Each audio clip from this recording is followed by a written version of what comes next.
In today's video, we're going to be looking at some manga that I've recently picked up probably over the course of the last 6 months. Just a bit of a disclaimer that before this year, I never really considered collecting manga. I had occasionally some manga. I mean, most of the manga I read is online, so I usually just read the manga online. But yeah, I thought it'd be really cool to start collecting some manga of some of my favorite, animes or just even manga that I've read online. And yeah, so this video will be just showing just showing off some of the manga that I've recently picked up, and hopefully you guys enjoy. So the one we are looking at currently is one that it's probably my most recent one that I picked up. It is a 3-in-1 Rurouni Kenshin volume. It's a very thick. You can see it's like pretty thick. It's got 3 chapters in one. A lot of these manga from the 90s, like from the late 90s, early 2000s, they end up getting reprinted and they end up getting combined into like a 3-in-1 volume just because it's a lot easier for them to distribute the older copies. And yeah, I mean, you'll see that I have single packages of Rurouni Kenshin, but this is effectively the last the last 2 chapters of basically the last arc in the anime, and then it's the arc in the manga that was never animated that comes in that chapter 18. So yeah, it's a really good edition. I'm currently reading it again now just because I really like the ending of the Kyoto arc, which is volume 16 and 17, and I will read volume 18 once I get up to that one, but that is probably my most recent one. That one is Neon Genesis Evangelion volume 13. There's going to be a few of these that are mixed around, like volume 12s and 11s. This is towards the end of Evangelion. I think this is right before the movie Death and Rebirth and end of Evangelion. I haven't actually read it for a while, so I might be a bit wrong, but I really like the original anime, and then I've read a little bit of the manga, so I'm just more so interested to see how the manga ends compared to all the different endings in the television shows and in the movies. There's volume 12, so same deal as I said. There's going to be a few that what I'll do is I'll get Evangelion out the way, so we won't have to see Evangelion again. Well, that might be they're the only 2 Evangelions I have. So we are now on to this is an old manga. This is a really old manga. It's called The Gentleman's Alliance Cross. It is from Arena Tanimura. It is a very old manga. It's got that very 90s aesthetic art style. And yeah, I be honest, I haven't read a lot of the Gentleman's Alliance. I pretty much like the art style that they have going, because I really like 90s themed art styles. I think they're really cool, and I still think they hold up in this day and age in terms of art styles and animes. But yeah, I haven't actually read a lot of it, but so yeah, I'm not too sure what it's about effectively. Effectively, I was drawn into this by the art style, so yeah, it could be a really bad manga, it could be decent. I'll have to read it to find out. But here is one of my favourite mangas ever and favourite television shows or animes.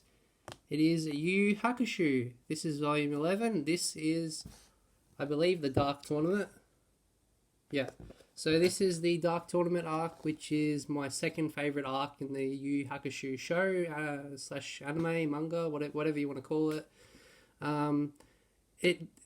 The manga and the anime are sort of, I hold dear to my heart because it's it's effectively the first anime that I ever watched, and yeah, I still think it holds up to this day. I've recently purchased the Blu-ray collector's edition of the Yu Hakusho sets, and it looks amazing in Blu-ray.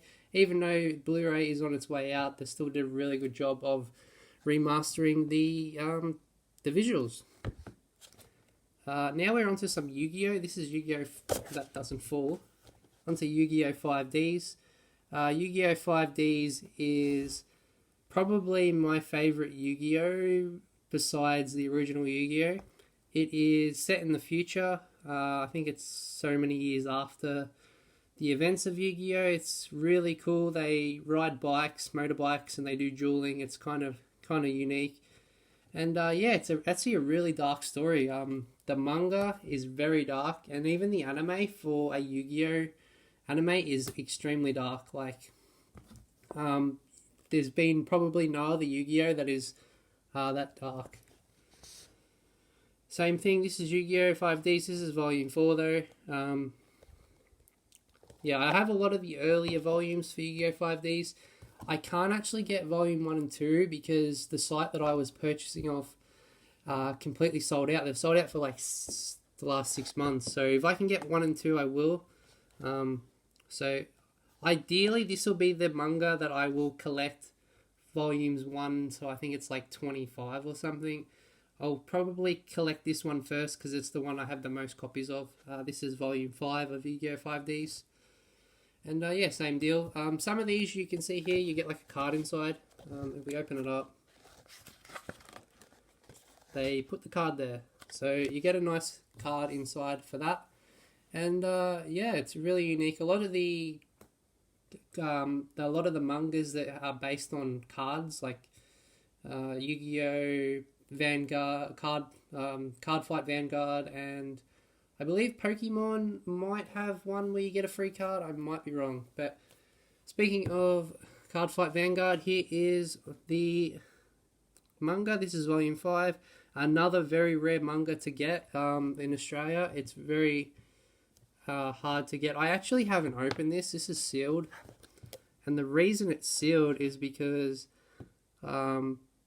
I actually don't know. I haven't actually read this, so I believe why I've sealed it is because I'm waiting to get the first few volumes before I then open up this one. Because this, unless you've seen the show, and unfortunately Card Fight Vanguard is very Japanese exclusive. Like, they have an anime at the moment, but you can only watch it in Japan. There's no English voice acting of it. I think there was one Card Fight Vanguard you could watch a few years ago, but from what I've read, it's a lot different to the manga. So there's a lot of people that I know that speak very highly of Card Fight Vanguard, and I will hopefully one day get my hands on copies 1, 2, 3, 4, and then read those before jumping into this. But yeah, that's why that one's sealed, I believe. This one I got because it was $1 on a site called The Mighty Ape, which is a New Zealand site. It's called, I don't even know what it's called. I think it's called The Circle of Reincarnation of Rin. Another deal was why I picked this up. This is volume 3. Again, I have no idea what the story's about, jumping through, 3 volumes in. The art style is really unique. It's the typical 90s, early 2000 type art style. Even a little bit of the art style actually reminds me a little bit of Sailor Moon's art style. So that might be why I picked that one up.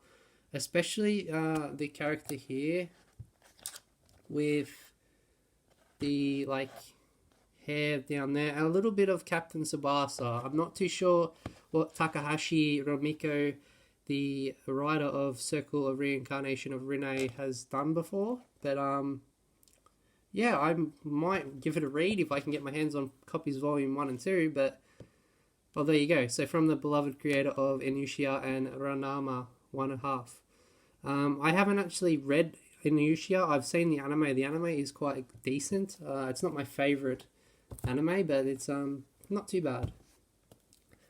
This is a fantastic manga. I've read the whole manga online. I finally picked up the first volume. This is Black Clover. The manga to Black Clover is probably, in my opinion, one of the best mangas probably written in the current market. It's really good story. The two main characters. I consider this guy a main character. I know he's a bit of a anti-hero, but these two have got really good character development, and pretty much the whole cast have a lot of good character development.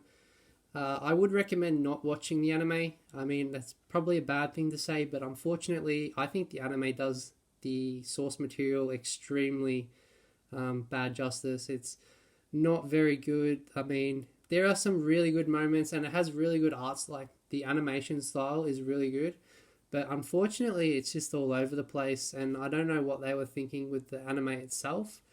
But yeah, it's just a shame, because this manga is probably one of my favorite mangas, as I said, in the current standard of, mangas, when you got like Boku no Hero and Demon Slayer, Zetsu no Barbie, and then Attack on Titan. It's just a really unique manga.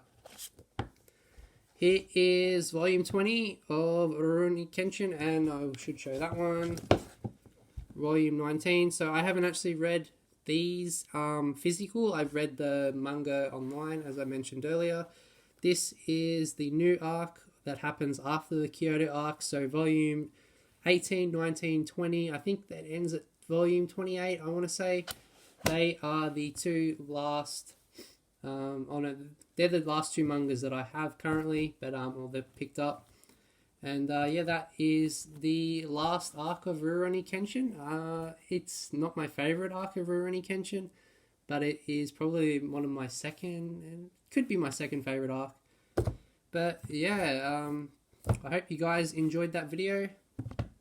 You can look at Kenshin in his glory, with that brilliant art style from Nobuhiro Watsuki. And yeah, hopefully, as I said, you guys enjoy that video. They're just some mangas that I've recently picked up. And I'll see you guys next time.